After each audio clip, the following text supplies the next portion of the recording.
जय जय हो मार्चु कళాశాల जय हो मार्चु कళాశాల भावी पौरुలకు నీవే భవ్య కార్యశాల. మెటాలిక్ నేచర్తో పాటుగా నెక్స్ట్ ఇవి అనేక ఇతర ప్రాపర్టీస్ని చూపిస్తాయి. ఉదాహరణకి ఇవన్నీ కూడా మెటల్స్ అని మనం చెప్పుకున్నాం. మెటల్స్ అంటే మనకేం తెలుసు? సాధారణంగా ఐరన్ మనం చూస్తాం, మనం రెగ్యులర్ లైఫ్లో మనం ఐరన్ని చూస్తాం, మనం గోల్డ్ మనం చూస్తాం, సిల్వర్ చూస్తాం, కాపర్ చూస్తాం, అల్యూమినియం చూస్తాం. మెటల్స్ అంటే వీటిని మనం చూస్తాం. కానీ ఈ మెటల్స్ కొంచెం వాటితో పోలిస్తే different metals. These are very soft metals. ఇవన్నీ కూడా soft metals. First year group metals all are soft metals. వీటిని మనం నైఫ్తో కట్ చేయొచ్చు, బ్లేడ్తో కట్ చేయొచ్చు. మీరు డిగ్రీలోకి వచ్చిన తర్వాత మనకి ఇక్కడ ఆర్గానిక్ కెమిస్ట్రీలో మనకి ఒక ప్రాక్టికల్లో సోడియం మెటల్ తోటి మనకు ప్రాక్టికల్ ఉంటుంది. అక్కడ సోడియం ముక్కల్ని మనం కిరోసిన్లో మనం స్టోర్ చేస్తాం. ఆ స్టోర్ చేసినప్పుడు ఆ సోడియం ముక్కని తీసుకొని మనం బ్లేడ్తో కట్ చేస్తాం. అంటే these metals we can be cut by knife and blade also. అంత మెత్తగా ఉంటాయి. కారణం ఏమిటి అంటే వీటి యొక్క డెన్సిటీస్ మిగతా మెటల్స్తో పోల్చినప్పుడు లో డెన్సిటీస్ కలిగి ఉంటాయి. ఎందుకని లో డెన్సిటీస్ కలిగి ఉంటాయి? Because of reason is big at atomic size. Atomic size చాలా పెద్దగా ఉండటం వల్ల మిగిలిన ఎలిమెంట్స్ పీరియాడిక్ టేబుల్లోనే మిగిలిన ఎలిమెంట్స్తో పోలిస్తే these are the biggest atoms in the periodic table. Atomic size ఏమవుతుంది పీరియాడిక్ టేబుల్లో? పైనుంచి కిందకి పెరుగుతుంది అని చెప్పాను. At the same time left నుంచి రైట్కి ఏమవుతుంది? తగ్గుతుంది. సో పైనుంచి కిందకి పెరుగుతుంది, లెఫ్ట్ నుంచి రైట్కి తగ్గుతుంది. లెఫ్ట్ నుంచి రైట్కి తగ్గడం అంటే ఏంటిది? నెక్స్ట్ వెళ్ళే కొద్ది అటామిక్ సైజ్ తగ్గిపోతుంది. అంటే these are the biggest atoms. First year group elements are biggest atoms. After that second year group elements are the biggest atoms. దీనివల్ల ఇవి malleable and ductile. All the metals are malleable and ductile. అంటే metals మనం ఏం చేయొచ్చు? వాటిని sheets లాగా మనం సాగదీయచ్చు. అదేవిధంగా వైర్లు లాగా వైర్స్, ఇప్పుడు మీరు అల్యూమినియం వైర్స్ని చూసుంటారు, అల్యూమినియం షీట్స్ని చూసుంటారు. అదేవిధంగా గోల్డ్ వైర్ లాగా ఉంటుంది, షీట్ లాగా ఉంటుంది. అదేవిధంగా these metals can be drawn out into metals sheets and wires. So this property is called metallic properties. తర్వాత ఈ మెటాలిక్ ప్రాపర్టీ వల్ల ఇవి ఎలక్ట్రాన్స్ని తేలికగా కోల్పోతాయని మనం చెప్పాం. మెటాలిక్ నేచరు, ఎలక్ట్రోపాజిటివ్ నేచర్ వల్ల ఇవి తేలికగా ఎలక్ట్రాన్స్ కోల్పోతాయి. ఎందుకని? Second property is less number of electrons వల్ల. ఫస్ట్ ప్రాపర్టీ అటామిక్ సైజ్ వల్ల.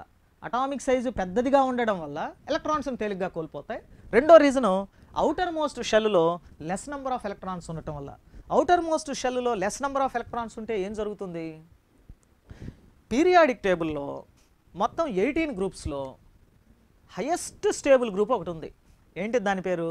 Inert gas elements. That is the 18th group. Helium, neon, argon, krypton, xenon. Helium, neon, argon, krypton, xenon, radon.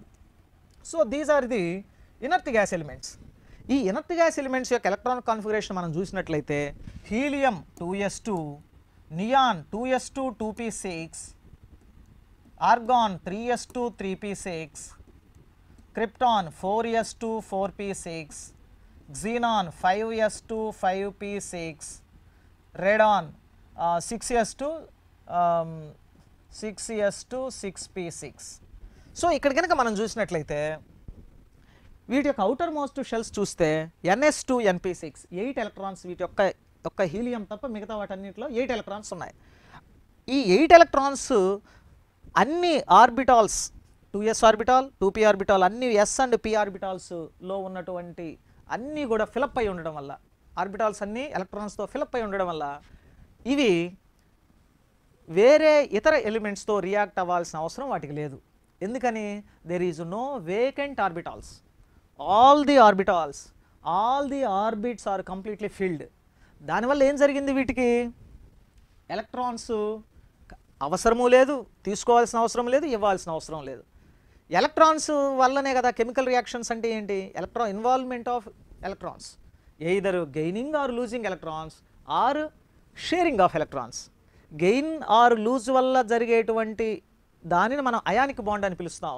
Sharing of electrons వల్ల కలిగే బాండ్ని మనం covalent bond అని పిలుస్తాం. So atoms react అయ్యి ionic bond అయినా form చేస్తాయి, కోవలెంట్ బాండ్ అయినా ఫామ్ చేస్తాయి. ఎప్పుడు ఎలక్ట్రాన్స్ షేరింగ్ అన్నా జరగాలి, గెయినింగ్ ఆర్ లూజింగ్ అన్నా జరగాలి. ఈ రెండు జరగాలంటే ఏం జరగాలి? వాటిల్లో వేకెంట్ ఆర్బిటాల్స్ ఉండాలి. అంటే వేకెంట్ ఆర్బిటాల్స్ ఉన్నవి మాత్రమే ఎలక్ట్రాన్స్ షేరింగ్ కానీ లూజింగ్ కానీ గెయినింగ్ కానీ చేస్తాయి, మిగతావి చేయవు. కాబట్టి మిగతావి అంటే ఎవరిక్కడ? These inert gas elements. వీటికి వేకెంట్ ఆర్బిటాల్స్ లేని కారణంగా ఇవి ఎలక్ట్రానిక్ ట్రాన్సిషన్స్లో ఏమాత్రం పార్టిసిపేట్ చేయవు. అంటే these are highly stable elements in the periodic table. ఇవి ఎక్కడ లొకేట్ అయి ఉన్నాయి? ఇందాక నేను చెప్పాను, first year group elements, second year group elements extreme left side locate అయి ఉన్నాయి, ఇవి ఎక్స్ట్రీమ్ రైట్ సైడ్ లొకేట్ అయి ఉన్నాయి. So extreme, this is extreme left side, this is extreme right side. Extreme right సైడ్లో ఉన్నటువంటి ఈ ఇనర్ట్ గ్యాసెస్ హైలీ స్టేబుల్ అయితే these are highly reactive, these are highly reactive, these are highly stable, high stable. So periodic టేబుల్లో ఇటు చివర most reactive elements ఉంటే అటు చివర మోస్ట్ స్టేబుల్ ఎలిమెంట్స్ ఉన్నాయి. అవి మోస్ట్ స్టేబుల్ ఎలిమెంట్స్ ఎందుకని? వాటి యొక్క షెల్స్ కంప్లీట్గా ఎలక్ట్రాన్స్ చేత ఫిలప్ అయి ఉండడం వల్ల.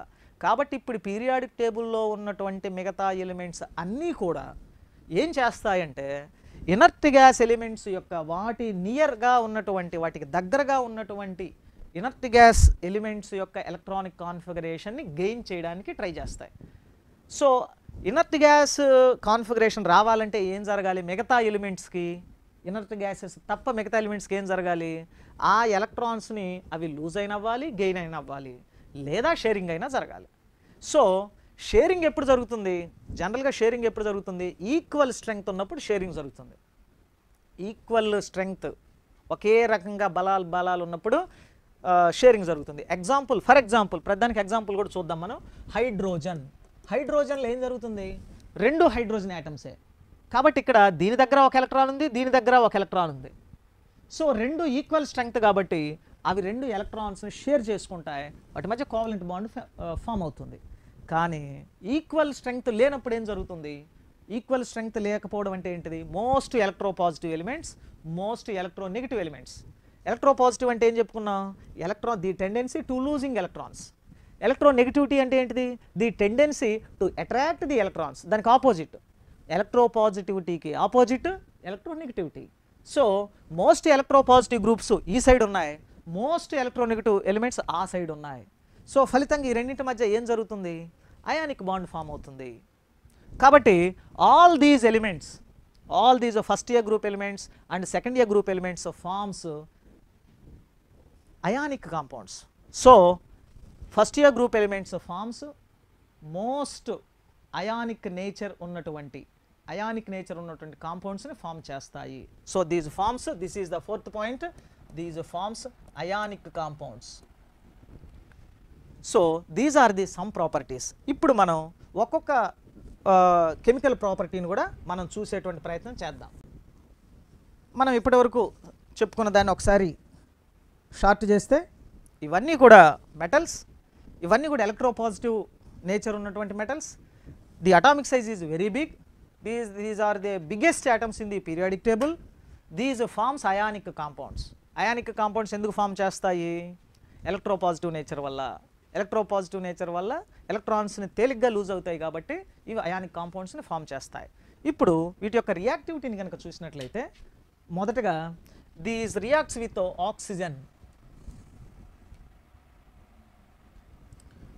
రియాక్ట్స్ విత్ ఆక్సిజన్తో ఇవన్నీ రియాక్ట్ అయ్యి ఇవి ఆక్సైడులను ఏర్పరుస్తాయి. ఇక్కడి నుంచి మనకి కొంచెం ఎగ్జామ్ పాయింట్ ఆఫ్ వ్యూలో ఎక్కువగా బిట్లు, ఈ ఏరియాలో మనకి ఎక్కువగా బిట్లు వచ్చేటువంటి అవకాశం ఉంది. సో ఆక్సైడుల్ని, ఈ యొక్క ఎలిమెంట్స్ మూడు రకాల ఆక్సైడ్లను ఫామ్ చేస్తాయి. One is normal oxides,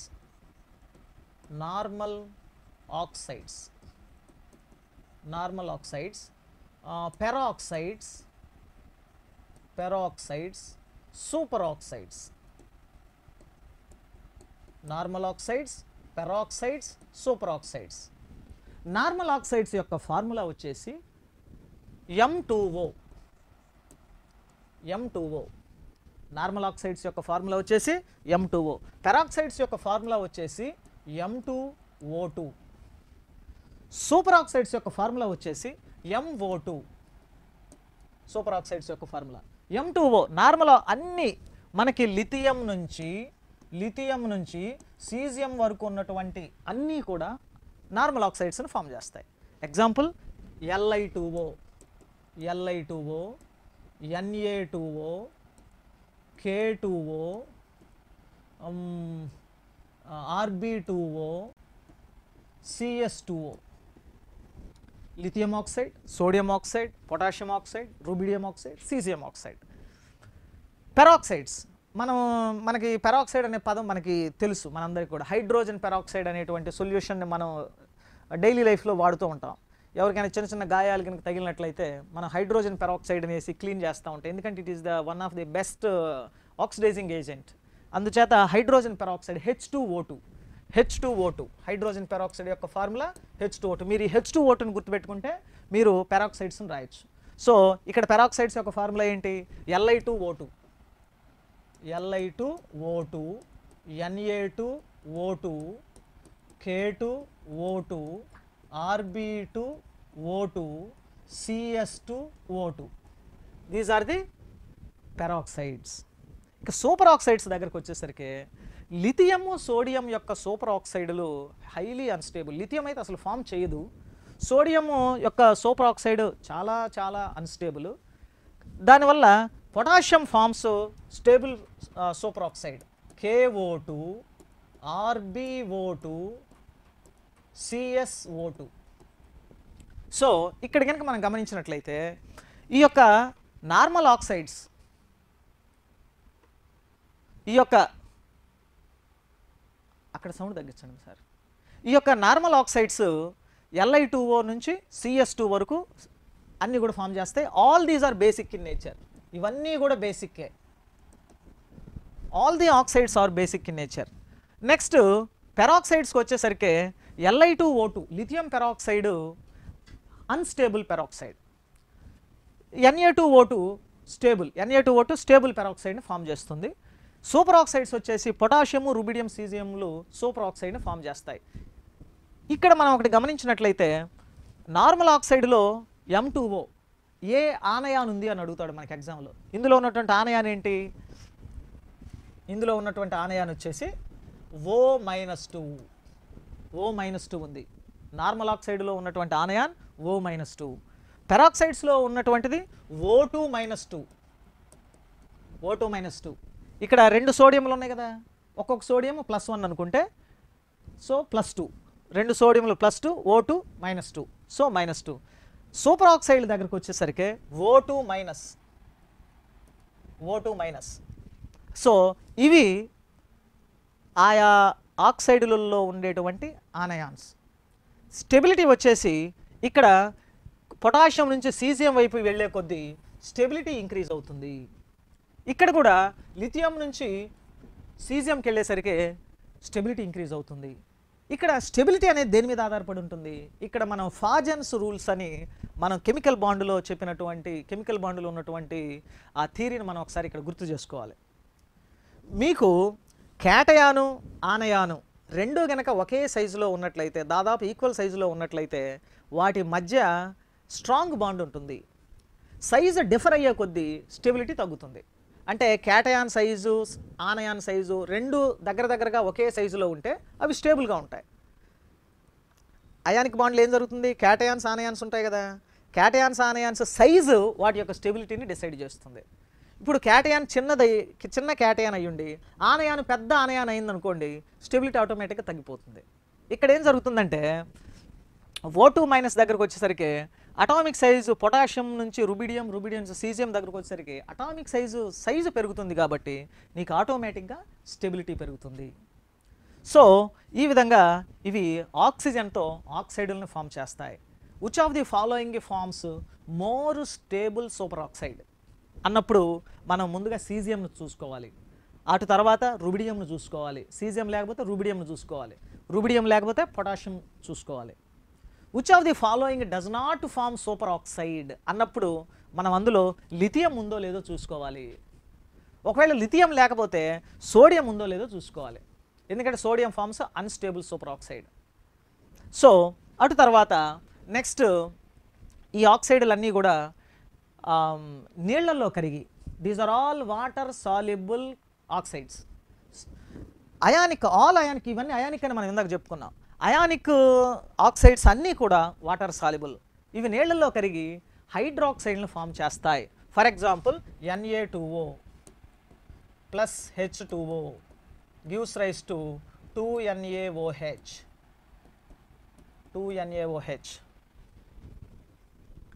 so ఈ ఆక్సైడ్లన్నీ నీళ్లలో కరిగి హైడ్రాక్సైడ్లను ఫామ్ చేస్తాయి. So sodium hydroxide, potassium soluble in water and gives potassium hydroxide. అదేవిధంగా rubidium soluble in water gives rubidium hydroxide. Caesium soluble in water gives caesium hydroxide. So potassium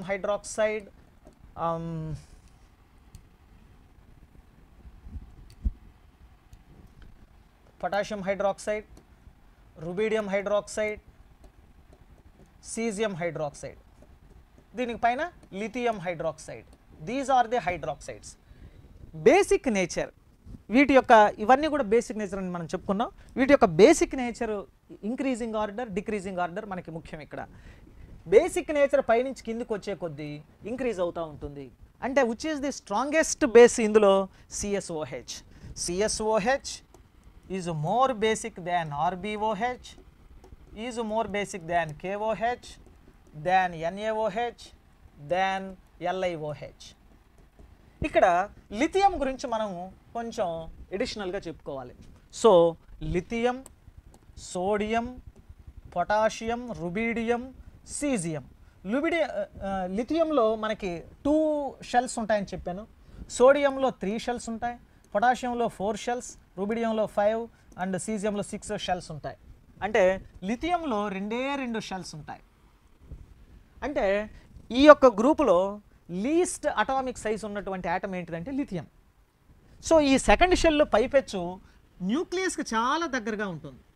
న్యూక్లియస్కి చాలా దగ్గరగా ఉండటం వల్ల న్యూక్లియస్ యొక్క అట్రాక్షన్ సెకండ్ షెల్ మీద చాలా ఎక్కువగా ఉంటుంది.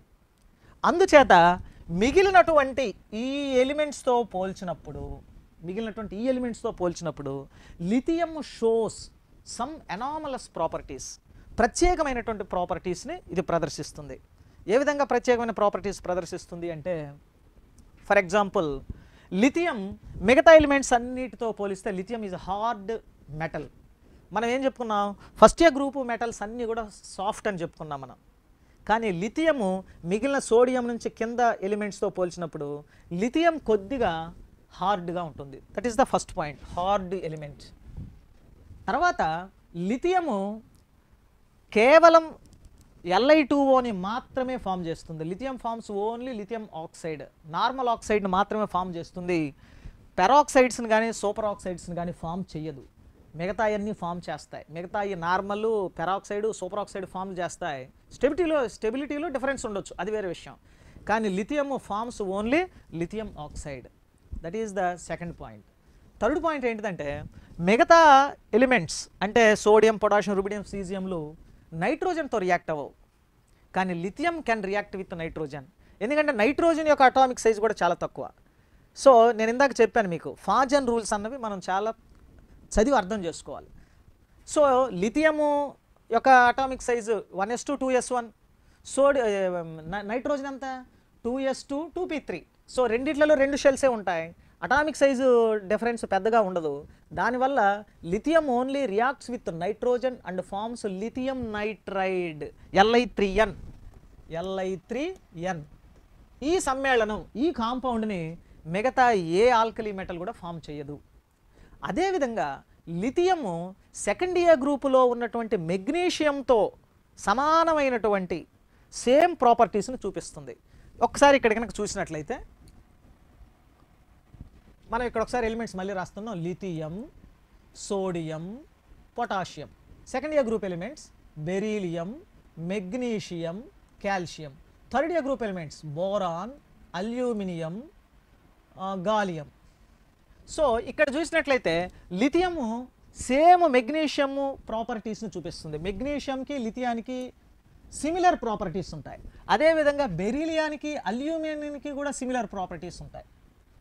సో ఈ విధంగా ఒక గ్రూపులో ఉన్నటువంటి ఎలిమెంట్ తర్వాత గ్రూపులో ఉన్నటువంటి సెకండ్ ఎలిమెంట్తో సిమిలర్ ప్రాపర్టీస్ను చూపించడాన్ని ఏమని పిలుస్తారంటే డయాగనల్ రిలేషన్షిప్ అంటారు.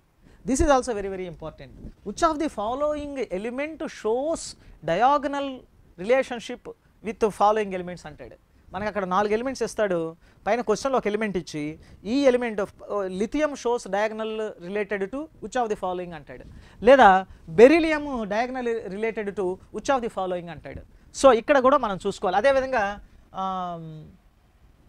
బెరీలియము అల్యూమినియంతో డయాగనల్లీ రిలేటెడ్ అవుతుంటాయి. సో ఇక్కడ లిథియము హాలోజన్స్తో రియాక్ట్ అయ్యి లిథియం హ్యాలైడ్స్ ఫామ్ చేస్తుంది. ఎగ్జాంపుల్ హాలోజన్స్ అంటే ఏంటి? ఫ్లోరిన్, క్లోరిన్, బ్రోమిన్, అయోడిన్ మొదలైనవి. For example LiCl. అదేవిధంగా మెగ్నీషియము MgCl2. LiCl, MgCl2 ఈ రెండు సిమిలర్ ప్రాపర్టీస్ని కలిగి ఉంటాయి, సేమ్ ప్రాపర్టీస్.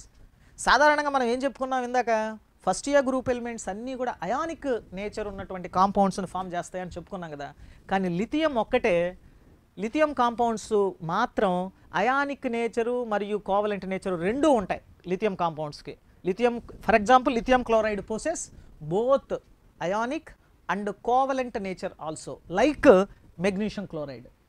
సో ఈ విధంగా దీనిని డయాగనల్ రిలేషన్షిప్ అంటారు. సో లిథియము అటు థర్డ్ పాయింట్ ఏమిటి, అయానిక్ అండ్ కోవలెంట్ నేచర్ని కూడా